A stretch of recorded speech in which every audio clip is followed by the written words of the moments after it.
People who are darker than blue. So what do you listen to when you're on the road? I guess is the question. Since you're singing right now, do you want to sing as soon as you hear something that just hits you?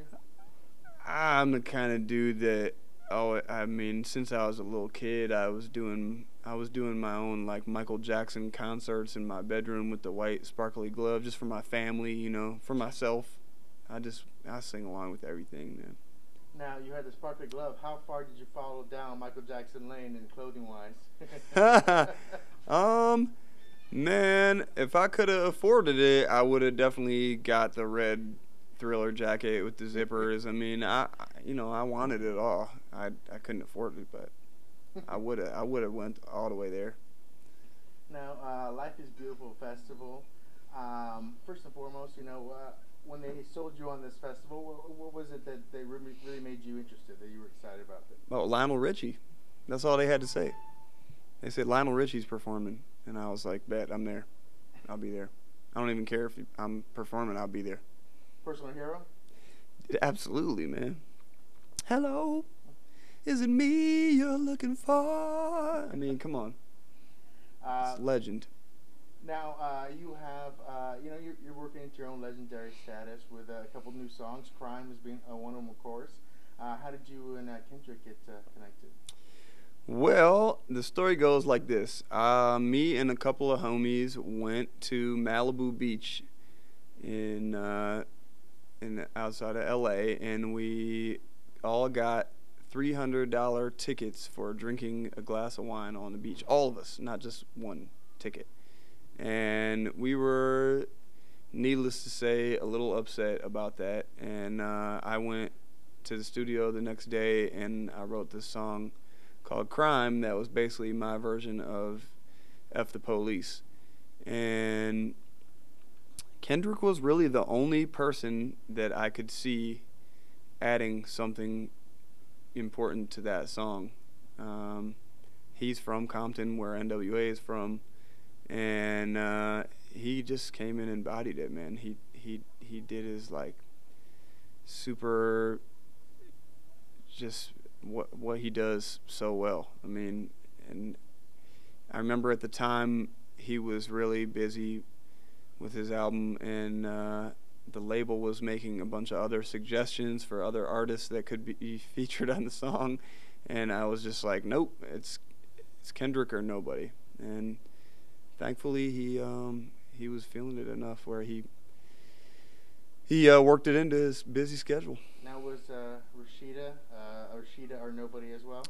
No, well, I mean, the Rashida thing happened a completely different way.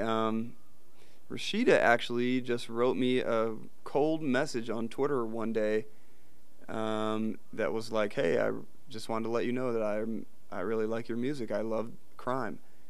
And I was just like, holy crap. And I like screenshotted that and just like looked at it for an hour and was like, oh my God, Rashida Jones listens to my music. And then long story short, I mean, we became friends, and she directed a video for me, and she's like, just one of the most incredible people ever.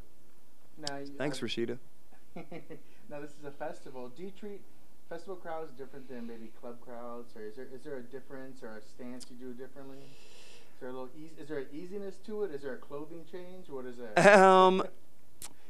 It's definitely a different vibe, but I try to make sure that anytime I'm performing, whether it's for 50 people or for 50,000 people, that I'm doing me.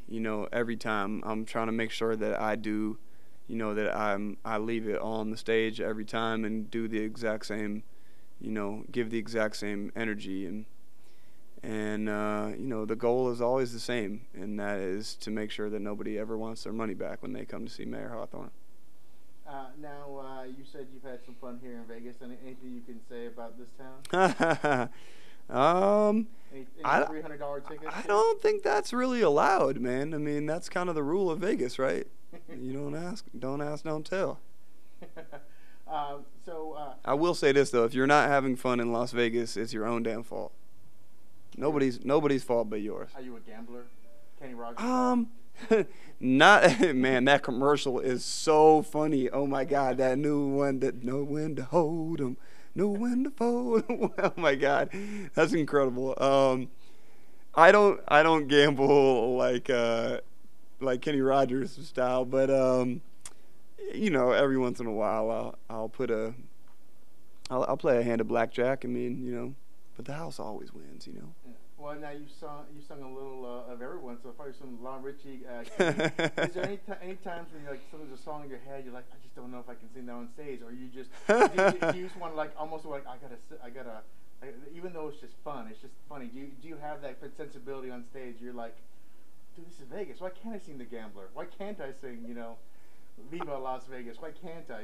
I get probably like the number one thing that I get on Twitter all the time is suggestions for songs that I should sing or songs that I should cover, and I generally I apologize to the people that write me on Twitter, but I generally try to make sure that I never do a song that they are expecting me to do.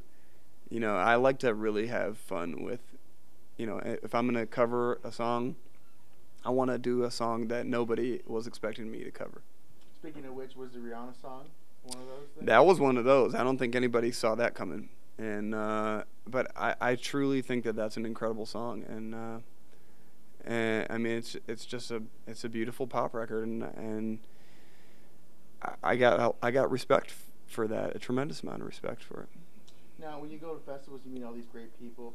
You talked about Kendrick and some other people. Is there anyone that you would like to work with? Someone that people maybe wouldn't expect you to, but you're like, we just saw Zach Brown of Foo Fighters, who's also going to be here. We've seen some crazy people you just wouldn't think, but the flavors can mix. It's chocolate and peanut butter. Sometimes you just don't know it yet. Rihanna would be really cool. I would love to do a song with Rihanna. I think she's really become an incredible artist, and I love the fact that she just doesn't give a fuck at all. Zero fucks given. You didn't have like a Metallica phase when you were in high school? Oh, I was a total metalhead, man. I used to listen to Iron Maiden and Ministry and tons of that. Yeah, Helmet, hardcore. Man, what's I'm blanking right now. Black Flag, man. Black Flag is the best. I love that stuff.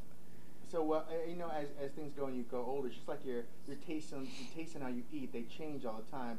Do you remember when your taste towards your type of music now came about?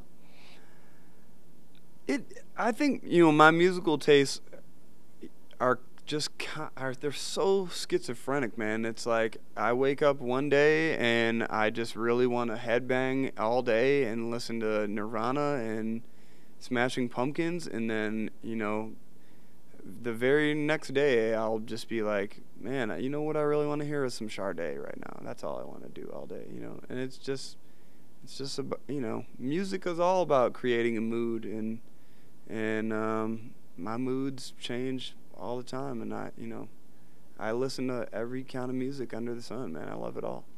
Now, a lot of people who are on the road all the time, they try to take something from a town, whether it's a good meal, whether it's a spoon with a state name on it. Is there anything you try to take from a town when you go there? Just kind of a memory that you were there at some point. I have in my bathroom at home, I have a giant rubber ducky collection. This is not a joke. It sounds like a joke, but I'm dead serious. I collect rubber ducks. So. How many are you up to now? Man, they go all the way around the bathtub right now. I'm running out of room. I need a bigger bathtub. Well, let's hope you don't slip in the bathtub. The paramedics will find you covered in ducks. Yeah, well, I mean, if you got to go, that's not the worst way, right? All right, and then where can we find you as you go forward? Is there any fun stuff coming up on the horizon for you as we come to the holidays and such? I'm gonna get back in the studio and start writing again. I need to put some more songs together, man, so I can come out here and sing them. Rubber duck money. Yeah, gotta buy some more rubber ducks, man. Yeah.